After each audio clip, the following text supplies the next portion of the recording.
Hello friends, आज हम class 11th का मैथमेटिक्स का सिलेबस के बारे में जानेंगे। क्लास 11th में मैथमेटिक्स सब्जेक्ट में आपको क्या क्या पढ़ना है उसके बारे में आज हम जानेंगे। जो बच्चे क्लास 9th और 10th में सही ढंग से पढ़ा है उसके लिए कोई दिक्कत नहीं है। तो चलिए आज हम लोग देखते हैं कि क्लास 11th में हमें क्या क्या पढ़ना है। तो क्लास 11th सब्जेक्ट मैथमेटिक्स, इसका सिलेबस ये जो है आपका 7 यूनिट में बटा हुआ है। हम आपको एक एक करके प्रत्येक यूनिट के बारे में बताएंगे। फर्स्ट यूनिट में है set and function. Set and function ये आपको तीन चैप्टर में बटे हुए रहेंगे। आपको पहले सेट्स पढ़ना पड़ेगा, फिर रिलेशन पढ़ना पड़ेगा, उसके बाद फिर फंक्शन पढ़ना पड़ेगा। अच्छा, ये फर्स्ट यूनिट में आपको उतना ही पढ़ना है। अब सेकेंड यूनिट में अलजेब्रा है। अलजेब्रा में आपको प्रिंसिपल ऑफ मैथमेटिकल इंडक्शन पढ़ना है। उसके बाद complex numbers and quadratic equation पढ़ना है। उसके बाद linear equation in on variable, ये जो है आपको 1 वेरिएबल एंड 2 वेरिएबल्स में दो प्रकार से बटे हुए रहेंगे। ये पहला रहेंगे linear equation in on variable और दूसरा रहेंगे आपका लीनियर इक्वेशन इन 2 वेरिएबल्स।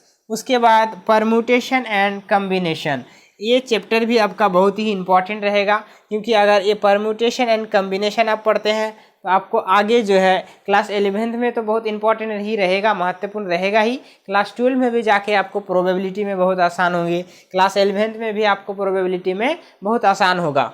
तो उसके बाद आपको बाइनोमियल थ्योरम पढ़ना है। बाइनोमियल थ्योरम पढ़ना है। उसके बाद सीक्वेंस एंड सीरीज पढ़ना है। इसमें आपका सीरीज में रहेंगे HP, GP, ये सब आपको पढ़ना पड़ेगा। तो ये आपका फर्स्ट यूनिट और सेकेंड यूनिट में आपको इतना पढ़ना है। तो आगे देखते हैं। तो यूनिट थर्ड में आपका ट्राइगोनोमेट्री है।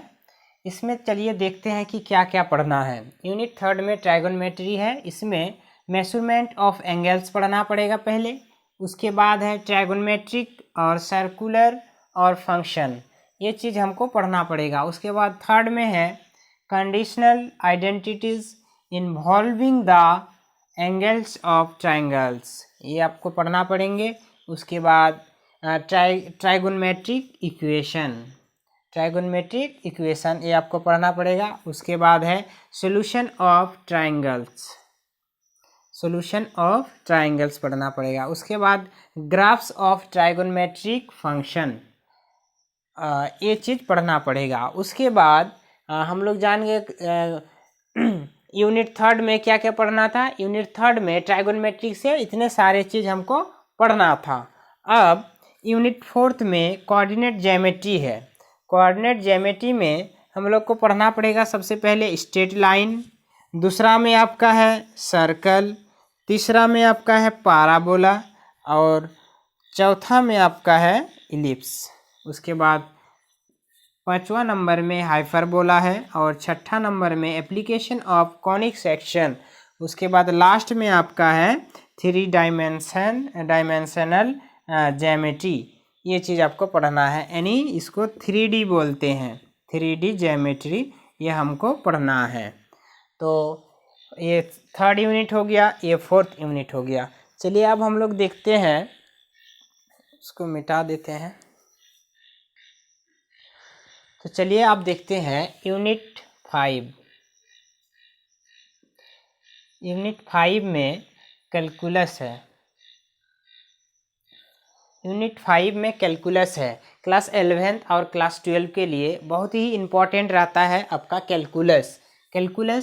क्योंकि कैलकुलस एक ऐसा चीज़ है जो क्लास 11th और 12 में हर एक चैप्टर में इसका उपयोग होते ही रहता है। तो जिसके लिए कैलकुलस को सबसे ज़्यादा इम्पोर्टेंट क्लास 11th या फिर 12 में ही माना जाता है। तो कैलकुलस में आपको क्लास 11th में आपको पढ़ना पड़ेगा सबसे पहले लिमिट्स पढ़ना पड़ेगा। उसके बाद डिफरेंशिएशन पढ़ना पड़ेगा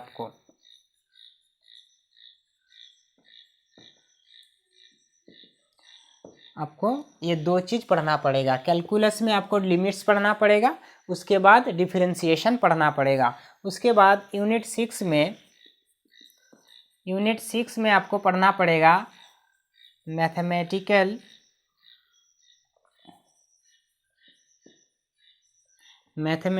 रीजनिंग। ये आपको पढ़ना पड़ेगा मैथमेटिकल रीजनिंग। ये आपका यूनिट 6 में यही चीज़ आपको एक छोटा सा चैप्टर है जो मैथमेटिकल रीजनिंग पढ़ना पड़ेगा। छोटा छोटा सा हिसाब है, आपको विस्तृत से हम इस चैनल के माध्यम से बताएंगे। उसके बाद यूनिट 7 में आपको पढ़ना पड़ेगा स्टैटिस्टिक्स एंड प्रोबेबिलिटीज।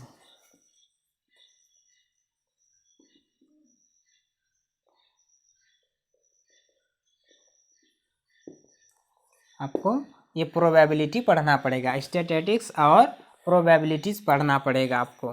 तो सबसे पहले एक चैप्टर इस प्रकार रहेंगे स्टैटिस्टिक्स, उसके बाद दूसरा में आपको रहेंगे प्रोबेबिलिटी। तो ये रहा आपका क्लास 11th का सिलेबस।